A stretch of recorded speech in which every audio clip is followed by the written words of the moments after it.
저희 막내가 내일 군에 갑니다.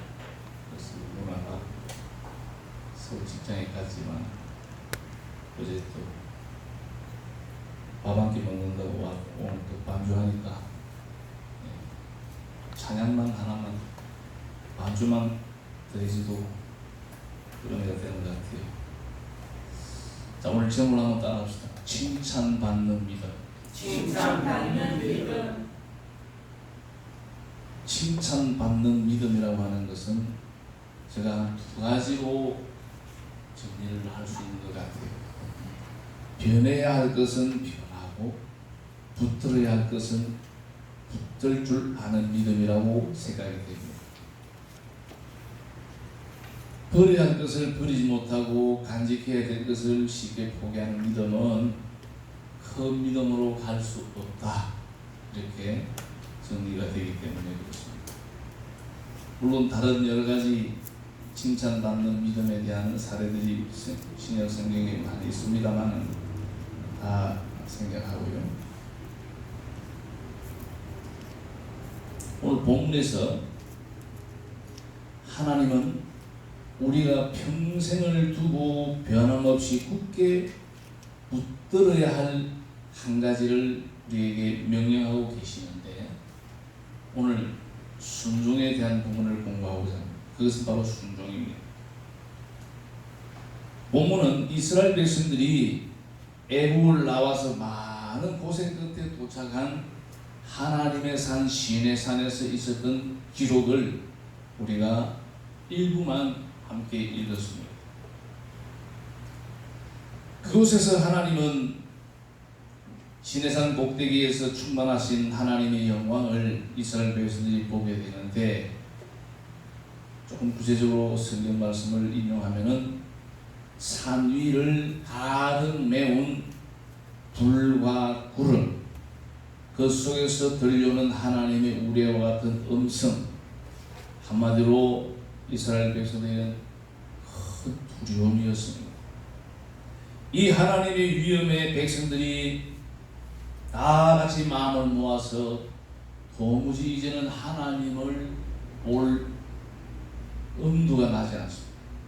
하나님을 볼 용기를 잃어버렸습니다. 그래서 각 지파의 우두머리들이 모세를 찾아와서 이렇게 말합니다. 이 세상에 많은 사람들이 살고 있지만 우리같이 축복받은 사람이 있겠습니까? 여러분, 우리가 하나님을 보는 것은 충을 하고 하나님을 본 사람은 살 수 없어요. 하나님의 그 은혜와 영광을 그들이 목격하고 살아있다는 것 자체만 해도 너무너무 자기들이 감사하다. 그래서 우리는 하나님의 종 모세를 통하여 하나님이 말씀하시면은 100% 우리가 순종할 테니까 모세에게 찾아와서 하나님 앞에 그렇게 좀 우리의 마음을 전달해 주세요. 우리는 하나님의 이 영광을 본 것으로 살아있는 것만으로도 우리가 족합니다. 이렇게 고백을 합니다.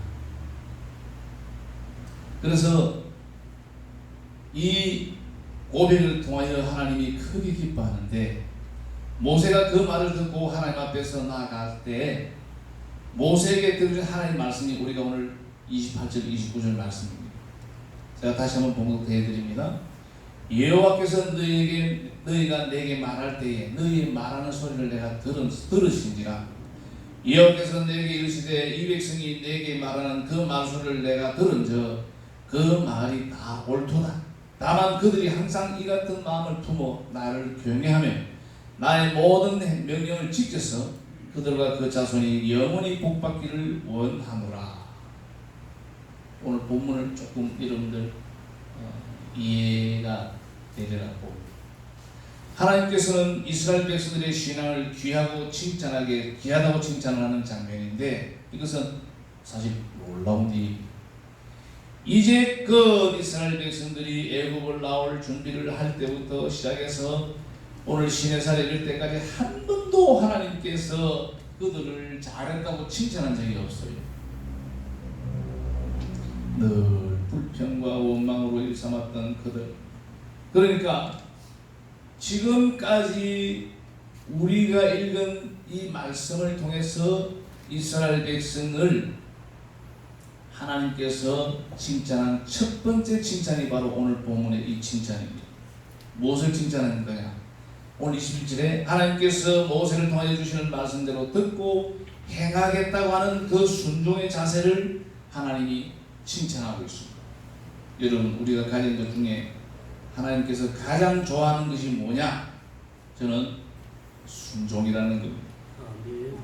이 순종은 우리의 믿음의 결단에서 오는데, 붙들어야 할 것은 붙들고 내가 변해야 할 것은 변해야 된다는데, 여기에 이제 잘 접목을 시게 보면은 우리가 하나님 말씀을 받고 내가 지켜야 할 것을 끝까지 지킬 수 있는, 말씀을 듣고 내가 버려야 할 것 결단할 때는 가감없이 결단할 수 있는 그 순종의 믿음이 가장 칭찬받는 믿음이라는 것을 우리에게 말씀하고 있습니다.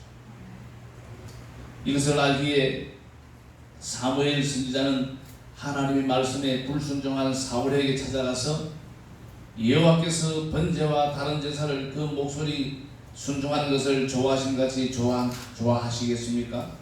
순종이 제사보다 낫고 듣는 것이 수양의 기름보다 나으니 이는 거역하는 것은 사술의 죄와 같고 완고한 것은 사신 우상에게 절하는 죄와 같음이라. 왕이 여호와의 말씀을 버렸으므로 여호와께서도 왕을 버림으로 왕이 되지 못하게 했다고 선언을 했습니다. 사울이 말입니다. 이스라엘에서 이만큼 겸손한 자가 없다겠어요. 이스라엘 초대왕이 사울이지 않습니까? 이 사울이 변질될 때에 하나님께서 그를 버렸다고 했습니다.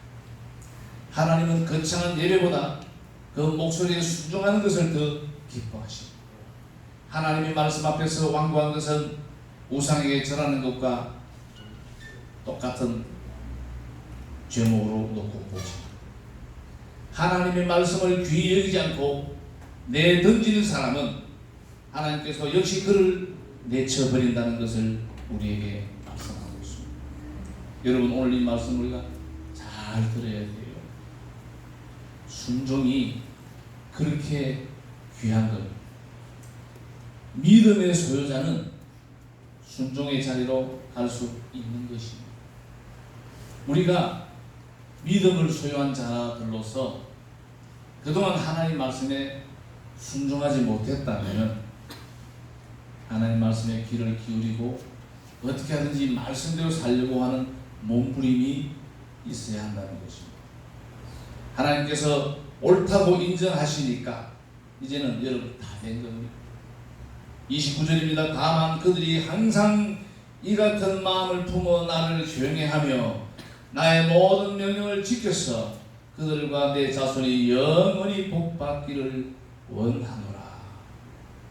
옳다고 인정을 한번 받고 그것으로 끝난 것이 아니다 이 말입니다. 항상 이 같은 마음을 품어. 여러분, 순종이 되려면은 두 가지 자세가 순종을 뒷받침해 줘야 되는데, 이건 잘 들어야 돼요. 굉장히 우리에게 시사하는 바가 큰 겁니다. 두 가지 자세. 순종은 아무따라가 순종은 즉각적이고 계속적으로 이루어져야 한다. 순종은요, 미루면 안 돼요. 즉각적으로. 한번 일회성이 아닙니다. 끊임없이 계속적으로 이루어져야 한다는 것입니다. 보험서를 보면은 예수님께서도 무엇인가를 하실 때는 지지부진하게 하지 않으셨다는 것을 알 수 있습니다. 예수님의 행동하심 앞에 곧 적시라는 말이 수시로 등장하기 때문에 다윗은 시편 119편 59절로 60절에 이런 고백을 합니다. 내가 내 행위를 생각하고 주의 증거로 내 발을 돌이켜 싸우며 주의 계명을 지키기에 신속히 하고 지체치 아니하였나이다. 저는 이 부분들을 이렇게 정리하고 싶어요. 주님의 사랑은 열망으로 표현되어야 된다. 주님의 사랑이 식어버리면 주님이 원하는 순종의 자리로 가기 어렵습니다.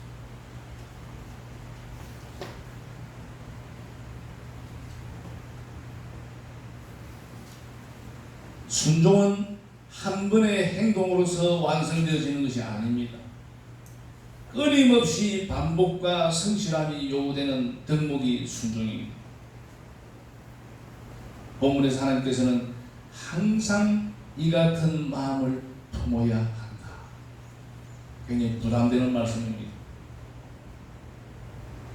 그렇다면 하나님께서 이런 지속적인 순종을 요구하는 이유가 뭐냐?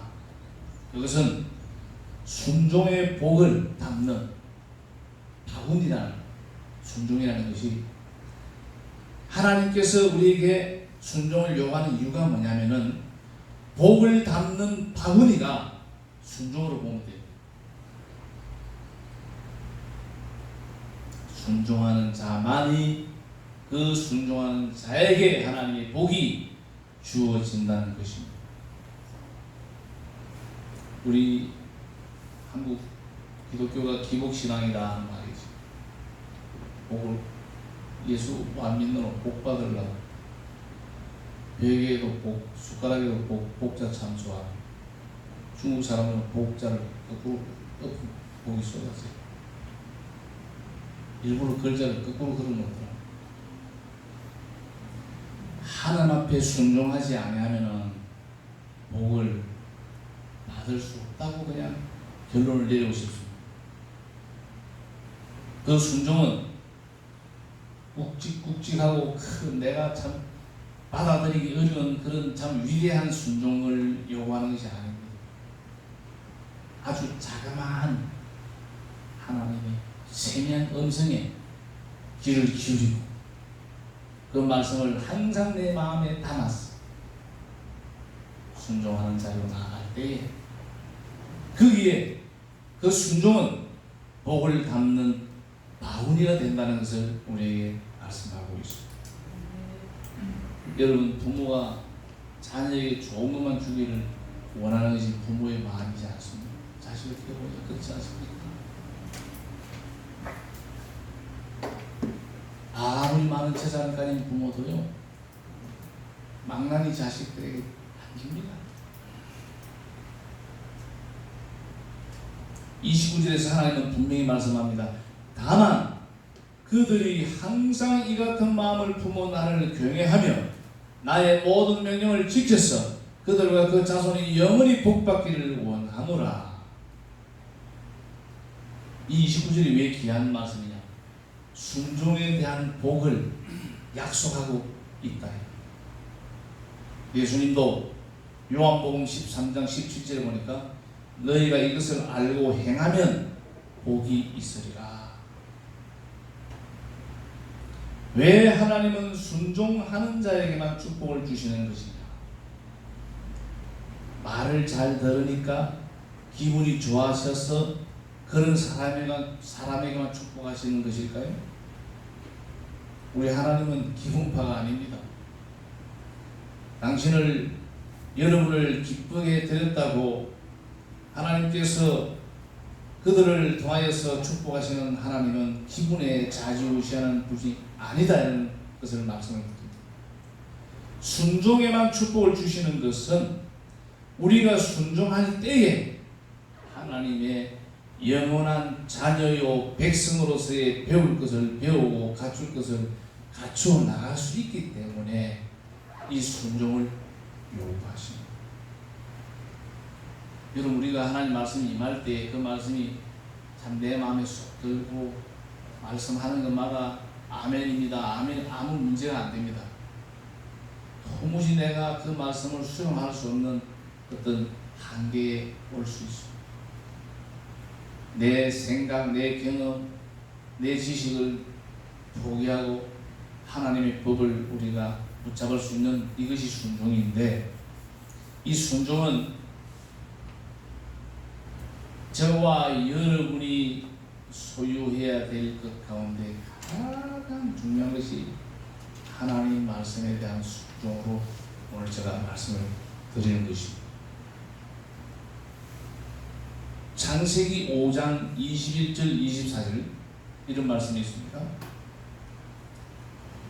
에녹은 65세에 무두셀라를 낳았고 무두셀라를 낳은 후 300년을 하나님과 동행하며 자녀를 낳았으며 그가 365세를 향수하였더라. 에녹이 하나님과 동행하더니 하나님이 그를 데려가심으로 세상에 있지 아니하였더라. 이것은 우리가 너무나도 잘 알고 있는 에녹의 이력서입니다. 그는 우리가 1년이 365일인데 365세를 살았습니다. 인류 최초로 죽음을 보지 않고 들림을 받은 사람이 에녹입니다. 죽지 않고 바로 하나님 나라로 가는 사람이 놀라운 축복입니다. 축복 중에 축복입니다. 에녹은 죽음을 보지 않고 하나님 나라를 밟았다는 것입니다. 그런데 재미있는 것은요, 오늘 에녹이 365년 동안 하나님과 동행한 것은 아니라는 사실. 그저 그렇게 살았습니다. 대수롭지 않게 삶을 살았습니다. 여기까지는 우리가 똑같습니다. 그런데 65세에 무두셀라를 얻은 후에 그의 생애가 달랐습니다. 무두셀라는 뭐예요? 제일 오래 산 사람이 무두셀라인 969세를 살은 에녹의 자녀가 무두셀라가 최고 연장자입니다. 성경은 자세히 말씀해 주지 않습니다만 하나님을 경험하는 놀라운 체험, 신앙의 사건이 있었을 것입니다. 무두셀라를 낳고 65세부터 300년 동안 300년 동안은 하나님과 동행하는 삶을 살았다고 보는데, 하나님과 동행하는 삶, 변함없는 순종의 비결이 동행이라는 단어로 저는 정리를 하고 싶습니다. 동행이라고 하는 고무줄에 우리의 심령을 묶어 놓아야 합니다. 고무줄은 탄력이 있어서 어느 정도까지는 자유를 주지만은 자유의 한계점에 다다르면 다시 힘있게 끌어당겨서 원래 자리로 되돌려 놓는 것이 고무줄의 탄력의 원칙입니다. 이런 신앙의 고무줄이 바로 하나님과의 저는 동행이라는 말씀을 드리고 싶습니다. 남이 뭐라고 하든 하나님과 이야기하고 하나님과 의논하고 하나님께 고백하고 하나님께 우리의 모든 것을 다 쏟아놓는, 그게 동행 아닙니까? 모든 크고 적은 일들을 하나님과 의논하는 거예요. 이게 동행입니다. 남이 뭐라고 하든 하나님과 이야기하십시오.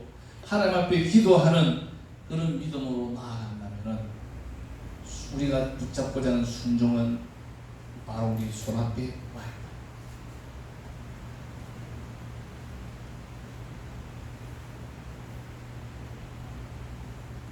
여러분들이 들으면 섬뜩한, 제가 아나니아 사피라 이야기도 준비를 했는데 다 생략했습니다. 사람을 속일 수 있지만 하나님을 속일 수 없어요. 하나님 앞에는 그냥 넘어갈 수 없어요.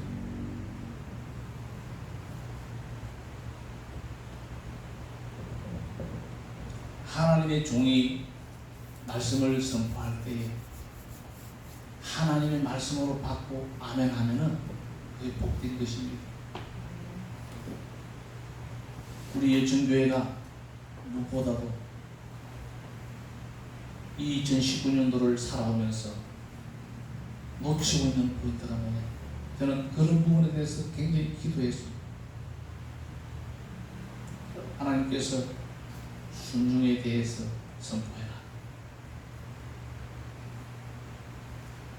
여러분, 우리가 믿음이 좋다, 내 믿음이 이렇다 저렇다, 이런 부분들을 한 번씩 가늠하는 것도 좋아요.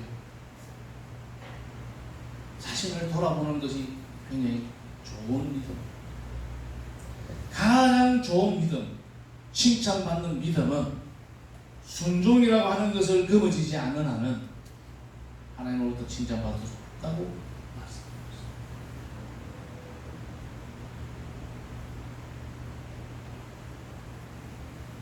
구약으로 거슬러 올라간다면은 저와 여러분은 오늘 하나님의 지성소에 올라올 수가 없어요. 율법으로. 하나님의 독생자 예수 그리스도가 이 땅에 오셔서 나를 위해서, 우리를 위하여 십자가에서 보혈을 흘려주신 단번에 우리는 예수 이름으로 하나님의 지성소에 와서 하나님을 지금 만나고 있습니다. 이런 복이 없어요. 우리 주변에는 이 복을 모르는 사람들이 너무 많습니다. 오늘 본문 신명기 5장에 여러분 시내산에서의 이스라엘 백성들의 모습은요, 너무너무 하나님이 두렵고 무섭습니다. 옛날 율법사들은요, 선지자들은 성경을 읽을 때 하나님의 이름은 함부로 그냥 지나갔어요. 하나님의 이름, 야훼나 하나님의 이름은 그냥 지나갔다니 안 읽었습니다.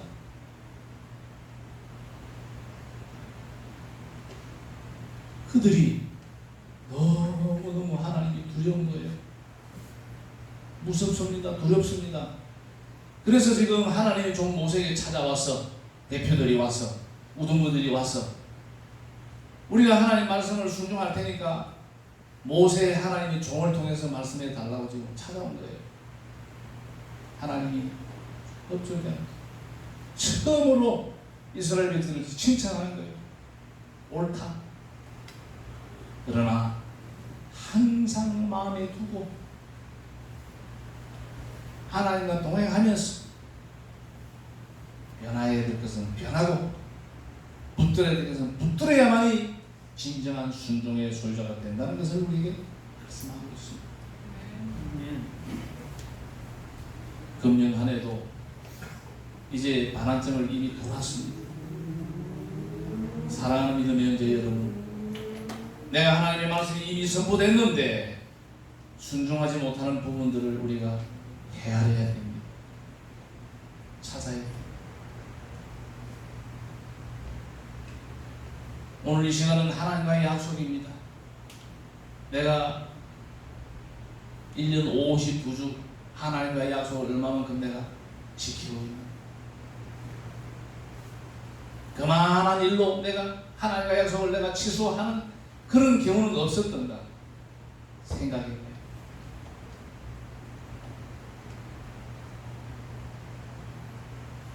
하나님과 동행하는 에녹, 죽음을 보지 않고 한나로 들림을 받은 자가 에녹이, 그 아들 무두셀라가 969세를 살았어요. 성경에서 제일 오래 산 사람이 에녹의 아들입니다.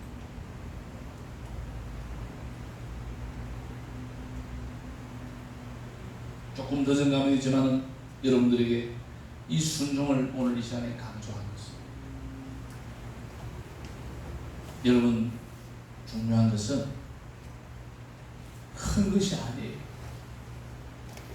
작은 것 하나. 성경을 보세요. 작은 것에 관심을 가지시는 하나님입니다.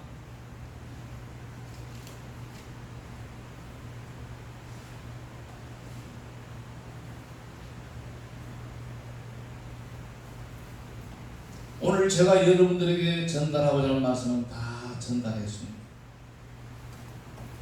하나님께서는 순종을 가장 좋아하신다는 사실을 오늘 이 시간 우리가 다시 한번 확인했습니다.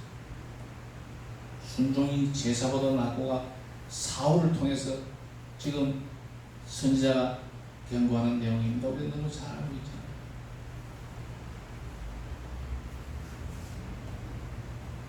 순종이 제사보다 낫다고 하는 이 대목에 대해서 우리가 지금 이 드리는 예배가 우리가 제사라고 생각하고 순종과 비교하면 안 됩니다. 옛날에는 제사 지내다가 죽는 사람 많았어요. 제사장들. 제사는 제사장이지. 하나님이 세운 종들이 제사를 지내다가 많이 죽는다 이 말이에요. 적산교. 순종이 제사보다 낫다는 이 대목은요, 그냥 이게 그냥 문장이 아닙니다. 그만큼 하나님은 순종을 크게 쳐주십니다. 순종의 반대말이 불순종이에요. 내가 하나님 앞에 순종하지 못했던 것보다는 불순종했던 것 한번 헤아려보면 빨리 파악이 됩니다.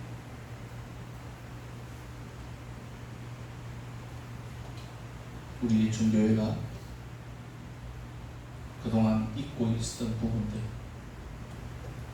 하나님 말씀이 선포될 때 내가 아멘으로 받았는데 그것을 진행하지 아니하고 그것을 순종하지 않는 부분들 있다면은 찾아내야 됩니다. 이런 부분들을 하나님과의 관계에서 회복할 수 있는 저와 여러분이 되어야 될 줄 믿습니다.